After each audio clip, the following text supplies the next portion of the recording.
Okay, so there's a Bill Maher. You know who Bill Maher is? Okay, he's 69. I want to say single, no kids, hates kids, doesn't want to get kids. Yeah, 68. Asked me a question. He says, "So, what's your story? Why do you like kids?" And I said, "What's the purpose of life?" He says, "Oh, give me a break. Oh, give me a break. I mean, this thing with kids, there's plenty of purpose to life outside of having kids and all this stuff, right?" This is when I was on. All right. So I sit there. What is the purpose of being 68 years old, super wealthy, famous, no wife, no kids? Okay. Yeah, maybe, because he's a liberal. Then let's go to the other guy. Who's the other good-looking guy that we had? I want to ask the question, Rob. Why are you not married? The guy that he would do the makeover of the houses, and what's his name? Mike Rowe. Mike Rowe. Mike Rowe is here. Can you pull up Mike Rowe's age? Good-looking guy, right? I mean, this guy is as American as apple pie, right? Tall, handsome, strong, firm, conviction, great communicator, incredible voice, good-looking, not married, no kids. Yeah, it's a decision I made, right?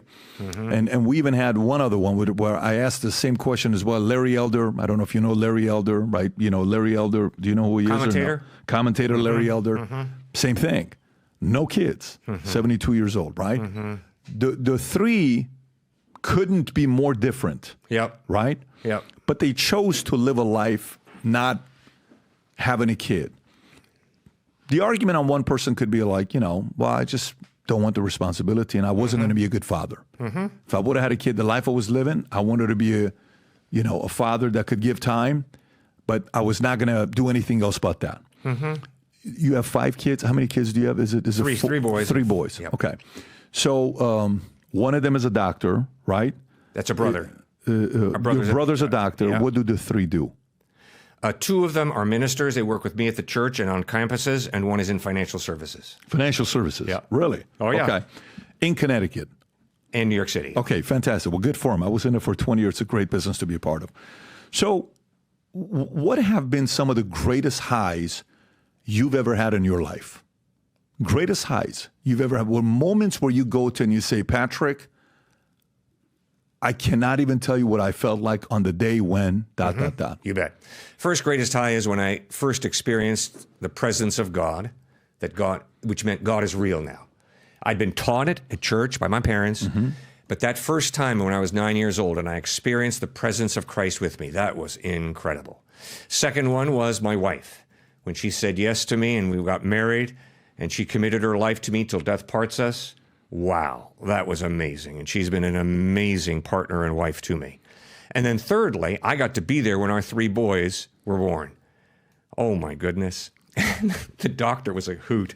He was a Jewish gentleman. And, I was just sitting there going, oh my goodness.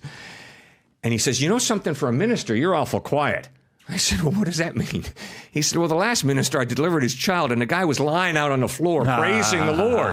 And I said, I'm sorry, doctor, you're right. I guess I'm not that type. But I do want to thank 3 people. First of all, I want to thank God for the birth of this child. Second, I want to thank you. And thirdly, I want to thank the nurse. And this gentleman looks me in the face and says, in that order? And I said, yes, sir, in that order. God, you, and the nurse. But it was just overwhelming to see those little boys born. It was just incredible, and they have brought so much delight to my wife and me. It's just, I can't describe it. What would you consider the life of a complete man? Like, what is it to, I'm a 16-year-old boy. I'm a 20-year-old man. I'm a 25, 30-year-old man. I don't know if I want to give up the playboy lifestyle. I'm enjoying myself, I don't want to get married. Too many risks of getting married and family. And what if she does this? And what if she lies to you? What if she takes half of everything you got? And, you got a kid and you're living a divorced life and you got to go back. Why would I want to do that? Why not just live a regular life? And maybe in my 40s, 50s, 60s, I can always have kids later on in my life. What would you say is the life worth living for a man, and why? You have just done a very good job describing why so many guys don't want to get married. And it's tragic. And some of it I understand. They've watched their parents go through a messy divorce. There's been pain off the charts. And yes, that is tragic. But I think here's the challenge. Life is not perfect. We all get hurt. Now, the question is, how are we going to deal with a hurt? And I'm tempted to wrap a cocoon around me to protect myself from ever getting hurt again. But that often leads right into bitterness, cynicism, loneliness, and that's tragic.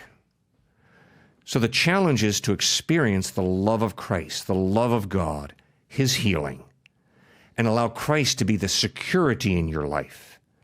And then based in that security of His love and His truth, His presence with you, to then heal and reach out and begin to make commitments to people, which leads us into the second point. Marriage is a commitment.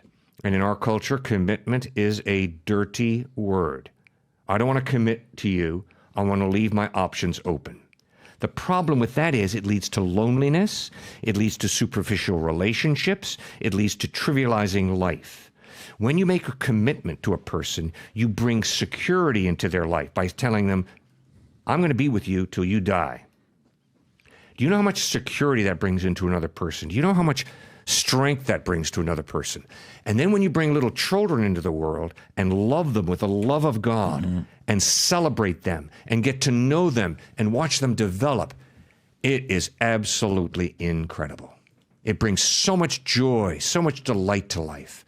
But it's scary how many people say, no, I'm going to have sexual liaisons. I'm not going to make a commitment because I'm scared and because I've also been hurt and I don't want to go through the mess that my parents went through. So therefore, I'm not going to get involved. That is a tragic decision. Somebody might say, come on, Cliff.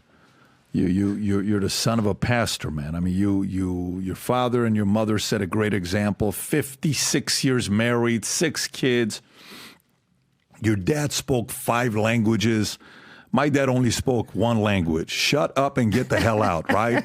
You don't know my life. You don't know what I lived. You don't know the stuff that I had. If you had lived my life, you would also never get married and never want to have kids and da-da-da-da-da, right? What do you say to him? First point is, no Christian's perfect, and my mom and dad were not perfect. My mom and dad had a lot of pain in their life, and we 6 kids growing up in their home experienced some really stony, quiet times, as well as some verbal barbs that were pretty mean.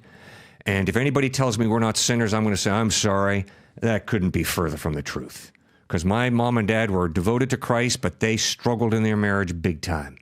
Now, I'm not going to base my life on my mom and dad. I'm going to base it on Jesus Christ, on the living God. You know, I've been thinking about this, Patrick. When I'm about to die, God could say to me, Cliff, if you have built your security on anything or anyone other than me, you're going to lose it right now.